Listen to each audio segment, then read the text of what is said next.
Alhamdulillah kita punya relasi atau penampung itik, telur itik. Jadi kita tiap hari kita kumpulkan sebanyak 5 lapik atau 150 butir selama 5 hari, baru dijemput sama pengumpul. Ada pula kedai-kedai kopi yang ke rumah membeli telur. Sebagai prajurit, lingkungan kami mendukung. Alhamdulillah 97 punya sapi 1 sampai berkembang menjadi 5 ekor. 5 ekor habis kena musibah, kena listrik itu ternak kami tinggal 1 ekor. Yang 2 untuk biaya berobat, yang 2 lagi alhamdulillah bisa untuk menambah membuat rumah yang sekarang saya tinggalin ini. Yang 1 untuk biaya anak-anak sekolah masuk ajaran yang baru.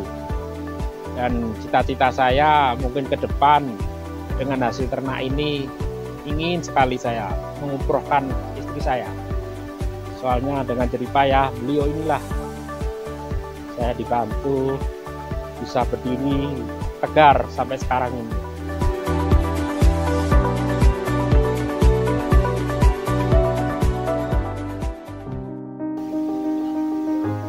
Assalamualaikum warahmatullahi wabarakatuh. Perkenalkan, nama saya Indah Murdiono, anggota Kodim 030650 Kota. Status sudah berkeluarga, punya anak 1 pasang. Yang pertama perempuan bernama Nindya Kaurnisa. Yang nomor 2 Pauyan Dwi Murti. Alhamdulillah anak nomor 2 sudah bekerja sebagai anggota TNI Angkatan Laut berpangkat Bintara.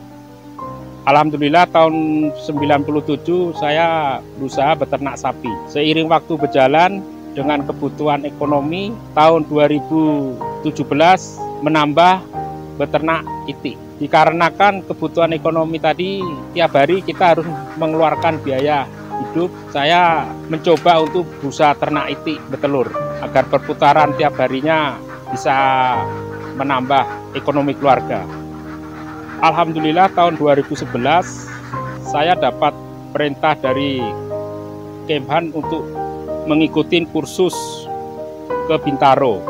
Waktu itu dengan menengok keadaan daerah tinggal kami, saya mengambil kursus pertanian terpadu yang berisi soal peternakan, pertanian, dan perkebunan. Sejak itu saya mempelajari ilmu peternakan, di antaranya ternak itik tadi.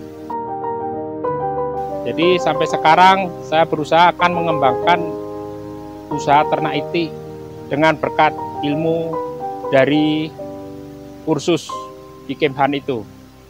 Saya punya ide 97 beternak sapi dengan kondisi daerah untuk di Pademangan Atas ini mencari tambahan selain beternak.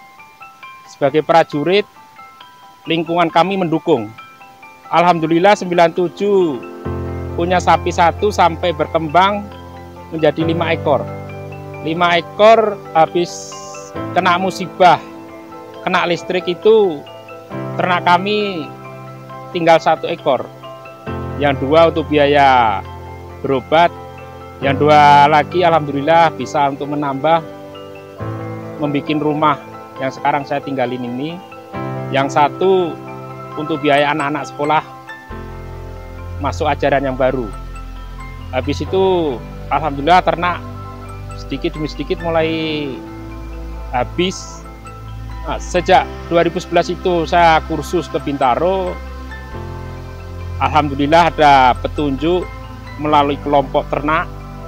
Saya sebagai anggota kelompok ternak, alhamdulillah dapat bantuan 3 ekor sapi. Itulah yang sekarang saya kembangkan sampai sekarang ini dengan 3 ekor sapi, dibantu keluarga untuk berusaha ternak sapi. Seiring waktu dengan kebutuhan sapi ini dilihat menguntungkannya setahun sekali atau penghasilannya setahun sekali, baru kita bisa membongkar atau menjual. Sementara untuk kebutuhan tiap harinya, saya perlu modal atau usaha yang bisa untuk mengeluarkan dana harian untuk anak-anak menunjang untuk sekolah ini nanti. Itu makanya saya beternak itik betelur. Alhamdulillah sekarang itik ini mulai betelur 50% tiap harinya. Insya Allah kalau mulai berkembang 100% mungkin saya akan menambah lagi agar bisa menunjang kebutuhan keluarga ini terpenuhi. Alhamdulillah kita punya relasi atau penampung itik, telur itik. Jadi kita tiap hari kita kumpulkan sebanyak 5 lapik atau 150 butir selama 5 hari, baru dijemput sama pengumpul. Ada pula kedai-kedai kopi yang ke rumah membeli telur. Harga telur kisaran 2.000 sampai 2.500 per butir. Itu rata-rata harga telur itik sekarang ini.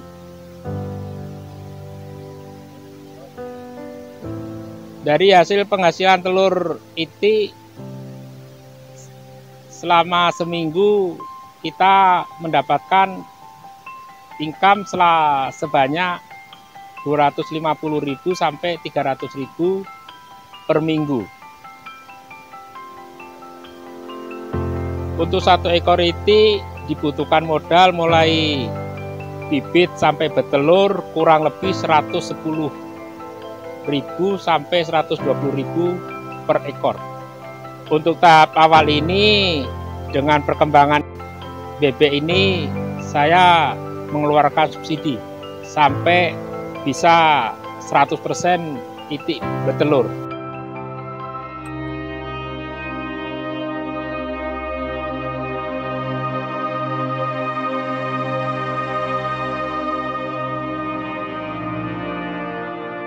Tahun 2011 saya diperintahkan komandan atau satuan saya untuk membuat gerbang satuan. Waktu itu gerbang itu di atasnya ada tegangan tinggi 21.000 volt. Dengan tidak sengaja saya kena tegangan tinggi di kepala saya. Jadi udah sekian detik saya kena tegangan tinggi, jatuh. Jatuh saya alhamdulillah diterima dengan skop loader. Kalau tidak kurang lebih 7 meter dari kabel itu tinggi aspal mungkin jatuh. Tapi dengan sigap rekan kami menghadang dengan skop loader masuk ke dalam baketnya itu. Habis itu saya dibawa ke Hipnosina Payakumbuh. Kurang lebih 1 jam dokter menyampaikan ke rekan-rekan, ini tidak nyampe 1 jam ini mungkin anggota ini udah innalillahi. Tolong oper ke Hipnosina Bukit Tinggi.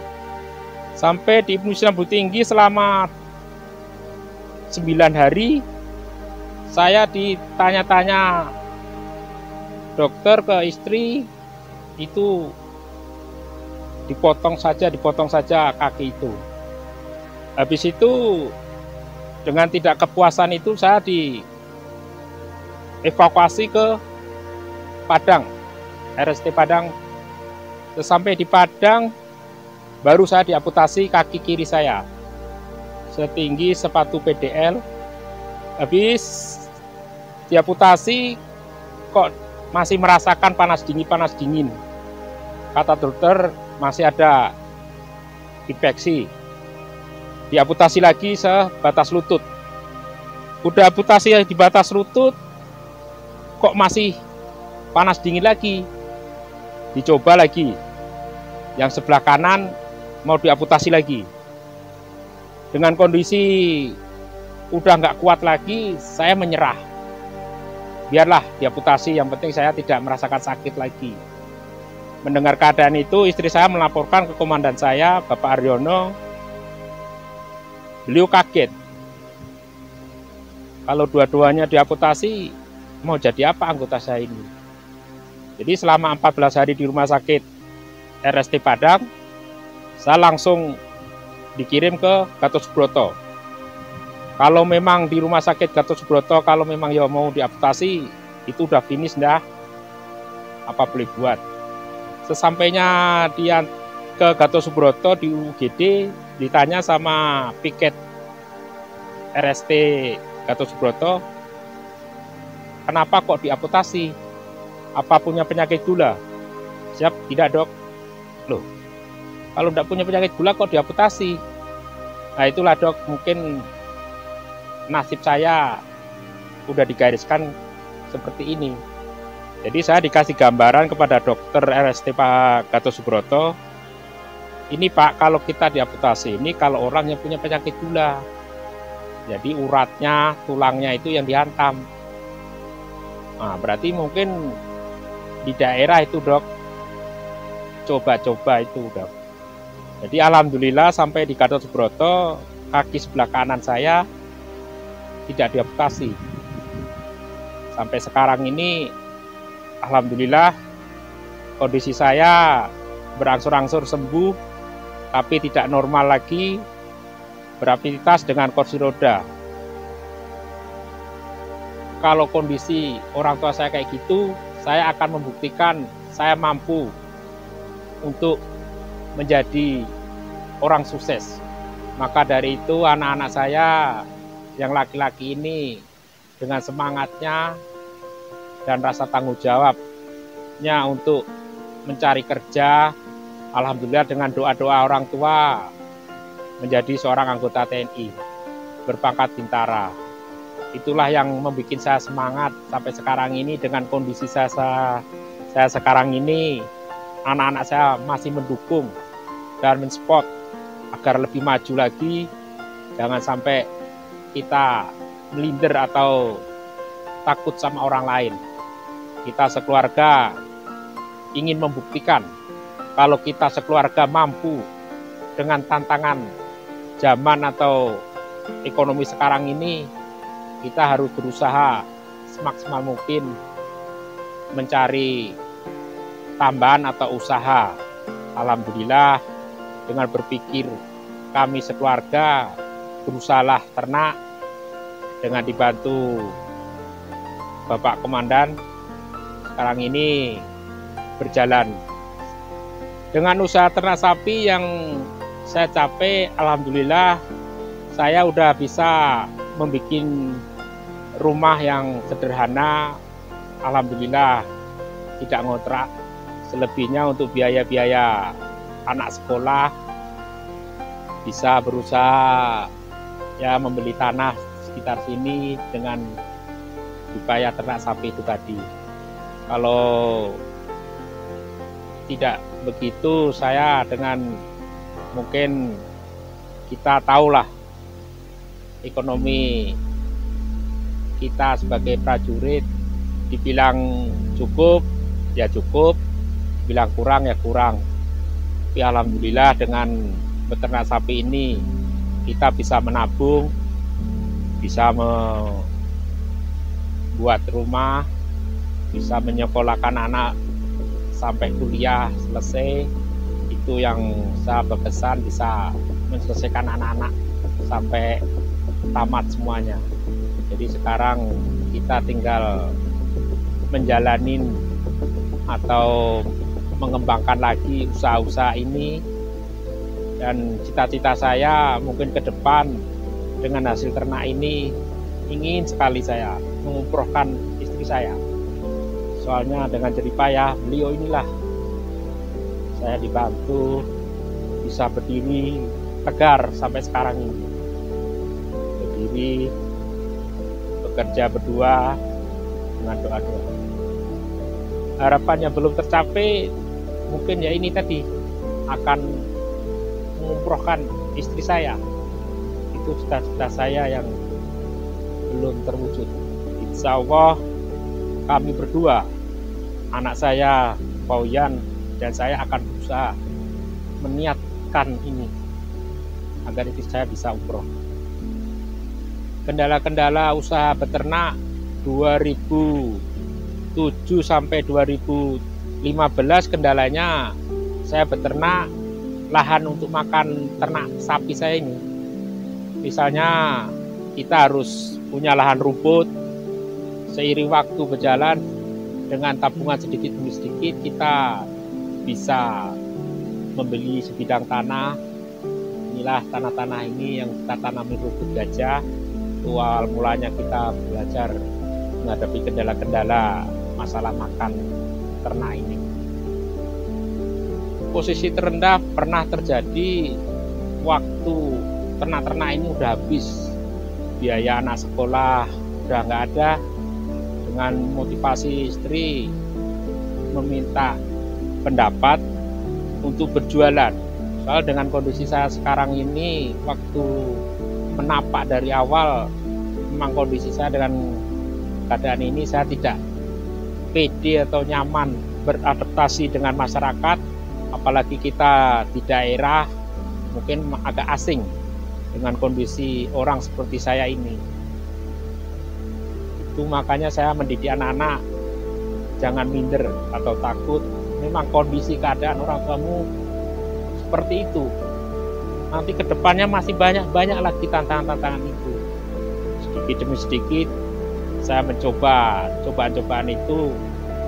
Memang pernah dulu anak saya sampai down, dicemeh, bapakmu kayak gitu.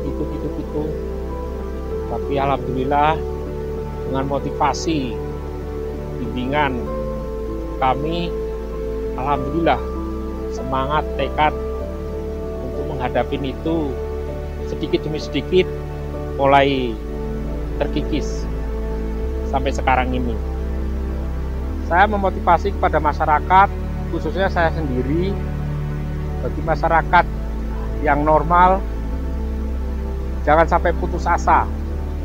Kita bermotivasi untuk berusaha mencari rezeki yang halal. Yang penting kita bisa berusaha dengan bidang apapun yang kita mampu. Dan jangan ragu-ragu untuk kita berusaha. Yang penting kita ada kemauan, pasti ada jalan. Berikhtiar dan berdoa. Tuhan pasti akan memberi jalan yang terbaik untuk kita semua. Jadilah versi terbaik dari dirimu dalam melaksanakan segala hal. Demikianlah cerita singkat saya. Semoga bermanfaat. Saya Indah Murdiono. Wassalamualaikum warahmatullahi wabarakatuh.